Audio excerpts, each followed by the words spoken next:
Hello, freaks, and today, we are.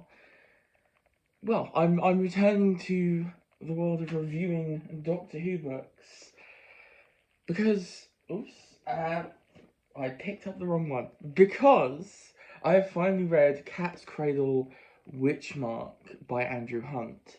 Um, okay, so quickly, I read this in.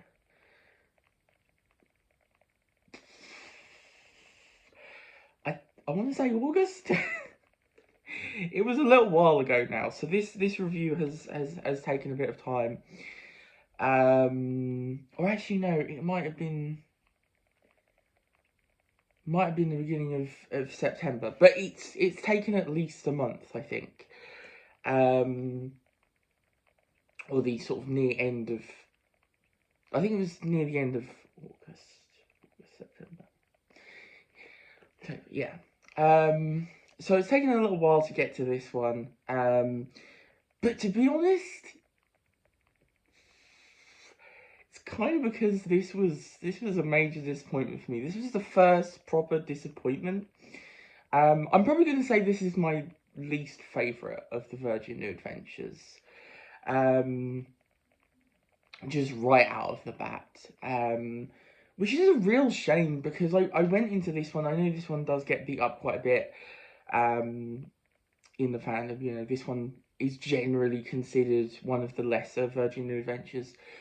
But I went into this kind of expecting to have fun with it, and in the end it just wasn't for a lot of it. It was just very disappointing, kind of frustrating. But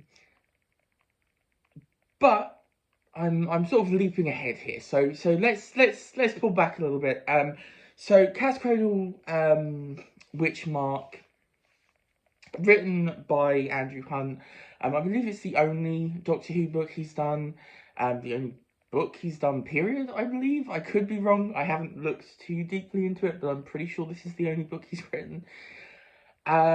Which I do think is kind of a shame. I will say that. And I'll get onto that in a minute. But, and this is the end of the Cat's Cradle trilogy. Although, you know,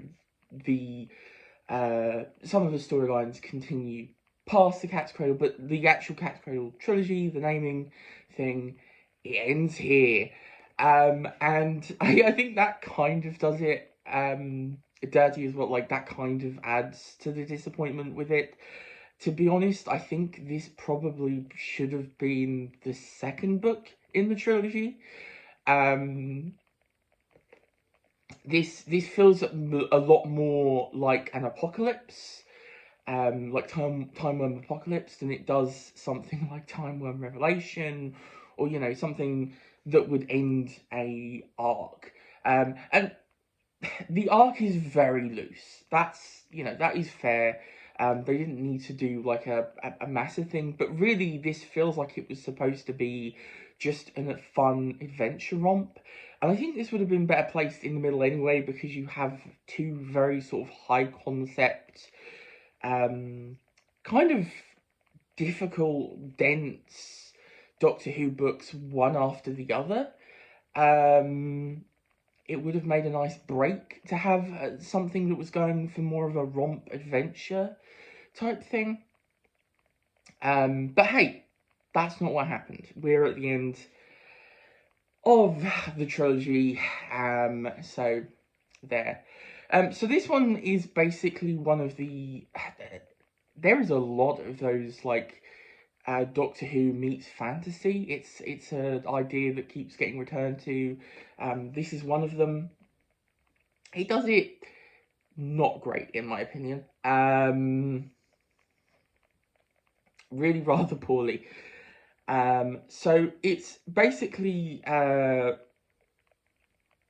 major problems with this one really are the writing, particularly in the fantasy section.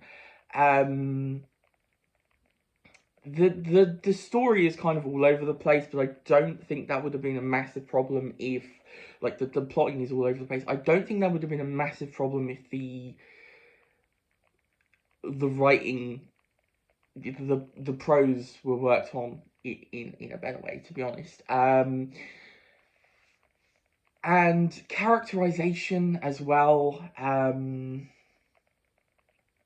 is pretty poor here. And then pacing. And I'll get on to pacing. It's very oddly paced. It both feels very, very fast and very, very slow. Okay, so first of all, I want to get on to characterization because it's kind of important with a Doctor Who book to get the characterization right. And it's more to do with Ace here. So I think most of the characters are pretty okay. You know, they're done pretty well.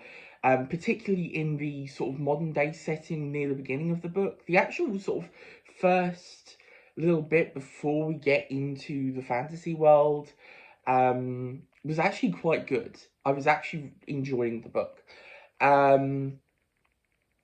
You know, the characterization was pretty good for the Doctor and the other side characters. My main problem is Ace. She's been reverted back to sort of series 25. Ace. She's very childish. She's very sort of, you know, we haven't, especially after coming out of 2 books from the trilogy which really grew and expanded on her character. This kind of feels very reproductive to that. And really kind of a whiplash, really, going into this one. Particularly because I read this fairly soon after I finished Cat's Cradle, what's it called? Cat's Cradle Warhead. There we go, nearly forgot. So, yeah, it definitely feels kind of like we've reverted back to that older race, which is really disappointing when you're reading it. I think if this was sort of, you know, if this was a BBC past Doctor adventure, I don't think it would have been much of a problem, really, because, okay, sure, we're writing from that perspective, that time, that's the character. But even then, I think Ace is portrayed far too naive than she actually is, and she isn't really given the credit that she is, and it kind of leans far too heavily in the spontaneity. She is spontaneous, and she doesn't think things through a lot, but she is intelligent, and I don't think that really comes through in the characterization, and it really bothered me. Particularly when, you know, we've got the Doctor splitting off, doing his own thing. A lot of these things, you know, we have the Doctor going his own way and Ace being sort of abandoned. And she is in this. And it just kind of, it doesn't really work for me. Her sections kind of were more annoying than anything, which I shouldn't be feeling when I'm reading from the perspective of Ace, you know, when I'm reading an Ace section. Like, Ace is such a great character, that was a definite negative for me. The Doctor himself is characterized fine for the most part.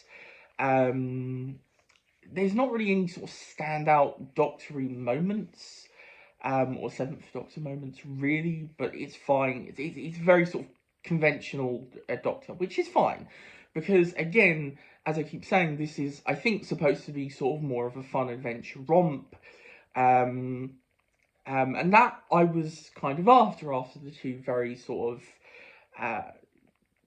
you know, dense books. The problem, however, is that I don't think he really succeeds in that.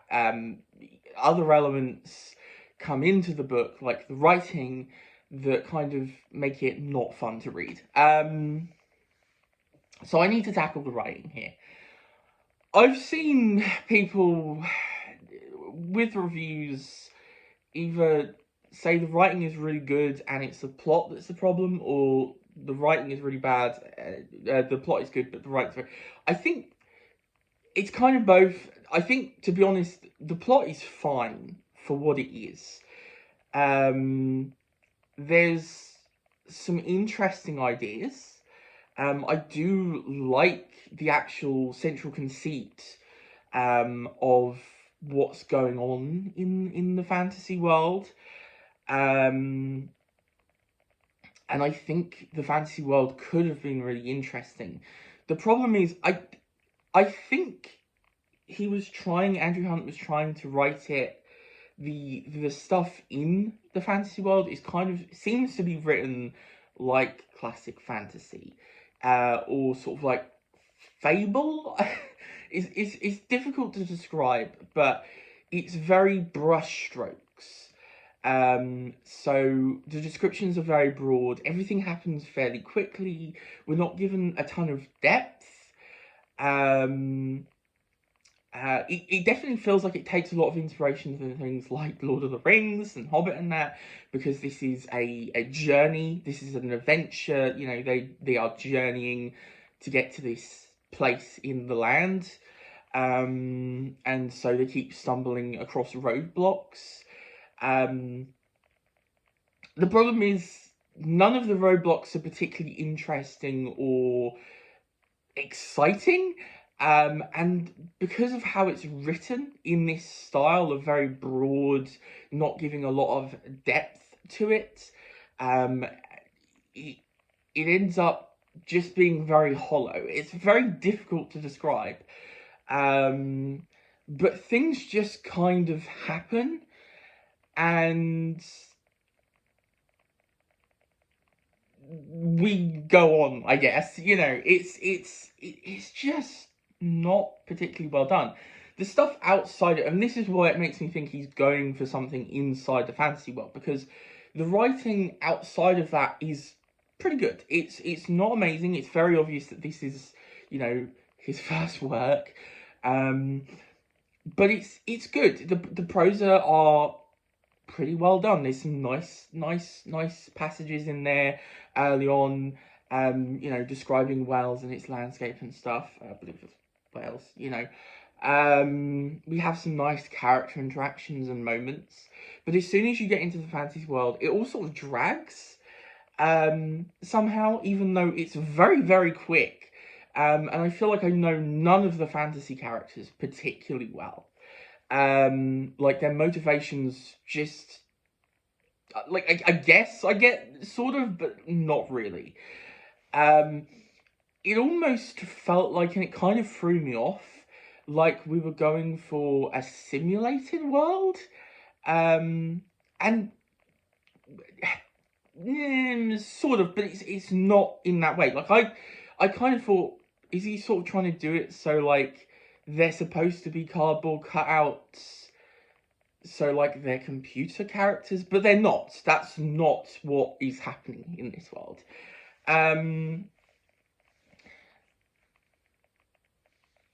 So like if he'd gone down that route and actually, you know, done that, I think this could have been quite interesting. Still not fun to read, but kind of interesting, and I would have gone, okay, I see what you've done here. But I think this is more him trying to go for something experimental, to try and do something big, but not entirely succeeding, you know. To be honest, I think with this, when they published this, when they went for this, I think they were thinking, we want to recreate Time Worm Revelation. You know, we have an unknown author coming in, you know, sort of thing. This new author, this first work for them, you know, a fan or whatever, and they're given the reins, kind of thing. But it doesn't work here because, unfortunately, Andrew Hunt is not Paul Cornell, and I'm not, to be honest, the biggest fan of Paul Cornell as a writer. I think that book is fantastic, but there are things I just don't jive with in there, to be honest. I think his writing and that book, there are issues there, but it's very exciting and it is well done for what it is, and this, not so much. Also, I mentioned the pacing. Oof, the pacing. So I keep bringing it up. I think I've made it kind of clear what it is, but it's it's kind of the fact that, like, it takes a while for anything really to happen, like, to progress the story, the plot, but we are constantly doing stuff really, really quickly. It doesn't mean this book is really quick to read. Like, I did actually get through this, probably the fastest I've got through, maybe not the fastest book I've read, but it was quick. But I was not enjoying it particularly. So yeah, this one just ended up being a real disappointment. I can see a lot of ideas that were interesting. Like I say, the central conceit, the central idea of what is going on was actually quite an interesting idea. Also, the ending is very rushed. It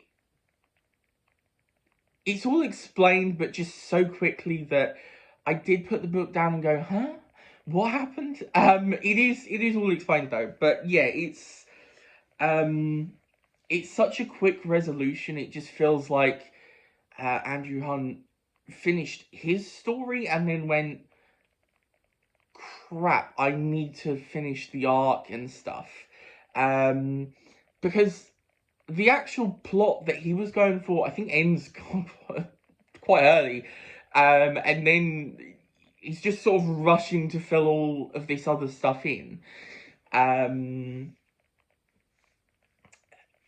Which is very interesting to read, where you're suddenly just bombarded with just this and this and this, the TARDIS, and the cat is back, and there's this guy that keeps appearing is now really important, and it's just like, okay, but yeah, it's very rushed. But yeah, this was just a disappointment for me. I was going into this expecting to just have fun with it.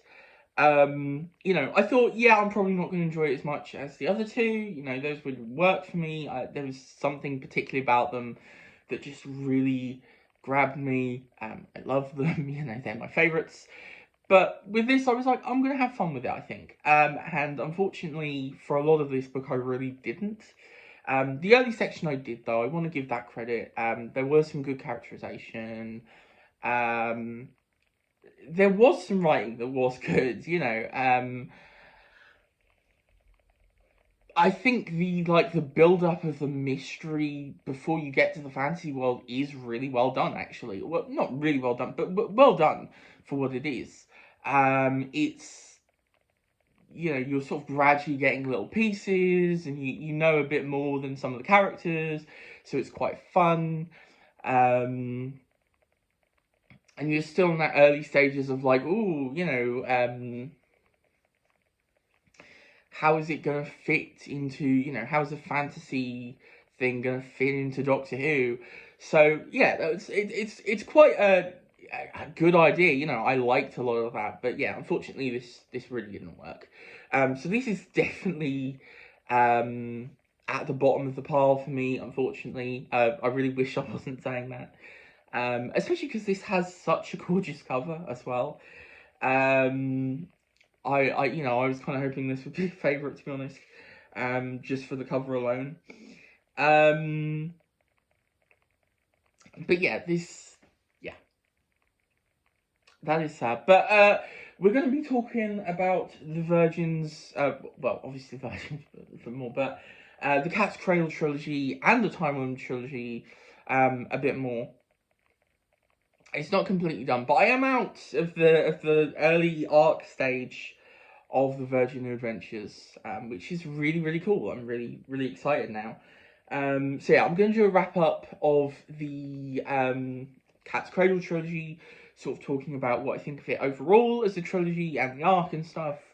Rank them. You probably know how I'm going to rank them from my reviews. I like literally how I'm going to rank each of them. I think it's probably obvious. But yeah, also doing some stuff with the Time Worm as well to apply that into this, and then sort of talking about. I want to do a proper thing talking about getting into the Virgin Adventures and the arc and stuff, the arcs, like, do you need to read them before going on? You know, are they worth it? That sort of thing. Do you need to read them in order? So yeah, now I've done that, I can actually do that. I'm very excited. And the next one, which I'm very excited for, is Nightshade by Mark Gatiss, which is a fan favourite. And, you know, I don't always agree with people, but I do think that looks right up my alley. Very, very excited. So yeah. Do let me know in the comments down below what you think of Witchmark. Have you read it? You know, if you really like it, do let me know. I don't mean it's not a fan favourite. A lot of people really hate this one, but if you like it, do let me know. Because I'd be interested to see your side. You know, I just personally didn't gel with it, but you know, but do you agree with me, or do you just think it's a meh book? It's definitely not as you know, problematic as Time Worm Genesis. But yeah, leave a like, subscribe, all that good stuff if you enjoyed the video. And I will see you next time. Goodbye.